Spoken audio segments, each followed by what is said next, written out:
الحمد للہ رب العالمین والعاقبۃ للمتقین والصلاۃ والسلام علی سید الانبیاء والمرسلین اما بعد فاعوذ باللہ من الشیطان الرجیم بسم اللہ الرحمن الرحیم الحج والعمرۃ للہ صدق اللہ العظیم.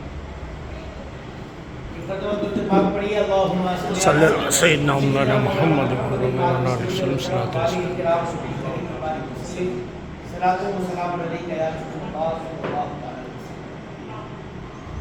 الحمدللہ.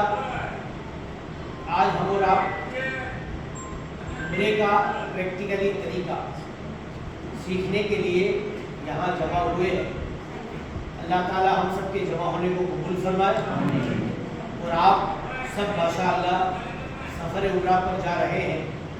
اللہ تعالیٰ آپ کے سفر کو مبارک فرمائے, قبول فرمائے, اور جب تک ہم سب کے لیے زندگی بہتر ہے اللہ تعالیٰ بار بار یہ ہم سب کو حاضری نصیب فرمائے. آمین.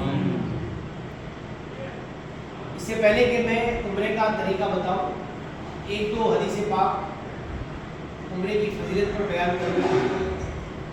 اللہ کے رسول صلی اللہ تعالیٰ علیہ وسلم ارشاد فرماتے ہیں کہ بندہ مومن جب عمرہ کرتا ہے, جب آپ ابھی عمرے کے لیے جائیں گے تقریباً 6-7 دن آپ مکہ شریف میں رہیں گے, جیسا کہ آپ کا گروپ سیٹ ہوگا. تو آپ کئی سارے عمرے کریں گے.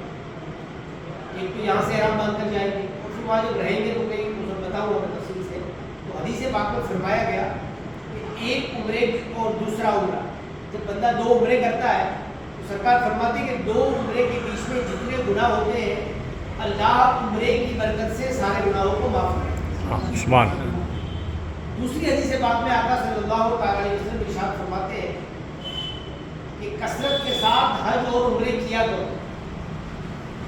فرماتے ہیں پھر آقا صلی اللہ علیہ وسلم کہ جیسے آگ, بندہ لوہا ہے, سونا ہے, ان سب کو آگ میں جب ڈالتے ہیں صاف ستھرا ہو کر باہر آتا ہے, اس کی چمک بڑھ جاتی ہے.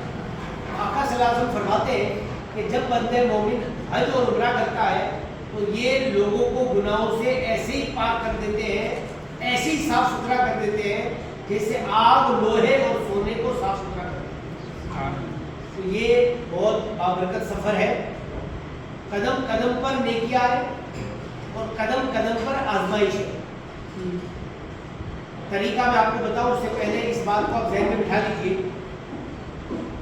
آپ ان کے ساتھ عمرے پر جائیں یا ہندوستان میں جو سب سے ٹاپ لیول کا ٹور ہو نا, جو سب سے مہنگا ہو, اس کے ساتھ جائیں. اگر کوئی یہ کہے نا کہ اتنی بھی تکلیف نہیں ہوگی, تو کچھ چیزیں ایسی ہوتی ہیں جو انسان کے ہاتھ میں ہی نہیں ہوتی. انسان کے ہاتھ میں نہیں ہوتی. ایک اس کی مثال دیتا ہوں.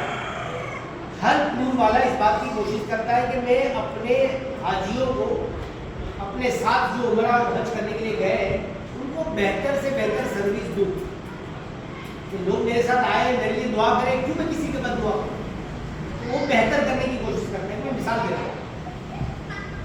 کھانا جب آپ کھانا جاتے ہیں, کھانا جہاں بھی وہاں ہوٹل میں بن نہیں سکتا, باہر سے بن کر آتا ہے. کبھی ٹرافک ہے, کبھی کچھ آگے پیچھے ہو تو 5-10 منٹ تاخیر ہو سکتی ہے. اس میں ٹور والے کی کیا غلطی ہے؟ تو میں آپ کو یہ باتیں کیوں عرض کرنا چاہ رہا ہوں, میں اس لیے بتا رہا ہوں کہ ہم اور آپ وہاں پر عبادت کے لیے گئے, تو اس طرح کے مسائل کا سامنا ہوگا. تو اگر 2-5 منٹ کبھی تاخیر بھی ہو جائے نا, تو ہمیشہ اس بات کو یاد رکھیے کہ اس کو بھی عبادت کا حصہ سمجھ کر صبر و شکر کا دامن تھامے رکھے. اللہ تعالیٰ اس پر بھی آپ کو اجر و ثواب عطا. مطلب مکے میں مدینے میں انسان کو غصہ بہت آتا ہے, مجھے عبادت کرنے آیا ہوں اور میرا یہاں ٹائم پاس ہو رہا ہے, یہ ہو رہا ہے, وہ ہو رہا ہے. تو اس بات پر بھی دھیان رکھے کہ کہیں ایسا نہ ہو کہ ہم عمرے کے نام پر, مدینے کی زیارت کے نام پر لوگوں کے ساتھ بد اخلاقی والا معاملہ کریں کہ ہماری عبادتیں ایک طرف رہ جائے اور دوسرے گناہ ہمارے سر پر آ جائے, وہ ایک غلط ہے. تو ہمیشہ اس کا دھیان رکھے کہ کبھی فلائٹ لیٹ ہو سکتی ہے, کبھی لفٹ میں بھیڑ بھاڑ ہو سکتی ہے, کبھی روم ملنے میں 2-5 منٹ آگے پیچھے ہو, تب یہ ساری چیزیں ہو سکتی ہے. تو ان باتوں پر بھی صبر کرنا ہے کہ مکہ اور مدینہ کا معاملہ یہ ہے کہ وہاں تو قدم قدم پر نیکیاں, تو جیسے قدم قدم پر نیکیاں ہے ویسے قدم قدم پر پکڑ بھی, قدم قدم پر آزمائش بھی ہے. تو صبر و ضبط کے ساتھ رہے تاکہ آپ زیادہ جس کام کے لیے گئے ہیں وہ زیادہ سے زیادہ فائدہ ہو جائے. یہ دو چار باتیں طریقے سے پہلے کی, ایک تو فضیلت بتائی, اور یہ دو باتیں اس میں بہت سارے لوگ غفلت کر جاتے ہیں اور پھر وہاں لڑائی جھگڑا وغیرہ بھی ہو جاتا ہے. تو ہمیشہ اس بات کو یاد رکھیے کہ ہمیشہ اللہ کا شکر ادا کریں کہ آپ کو ہر سال یا ایک بار زندگی میں ہی صحیح وہاں جانے کا موقع مل گیا. باقی لوگ کروڑوں پتی ہوتے ہیں, پوری زندگی گزر جاتی ہے, انہیں کبھی وہاں جانے کا موقع نہیں ملا. تو وہاں پہنچ گئے نا, یہ بہت بڑی بات ہے. اب پور والا تو سائڈ پہ رہا, بس اللہ نے ہمیں مکہ پہنچا دیا, مدینے پہنچا دیا, یہ اس کا احسان.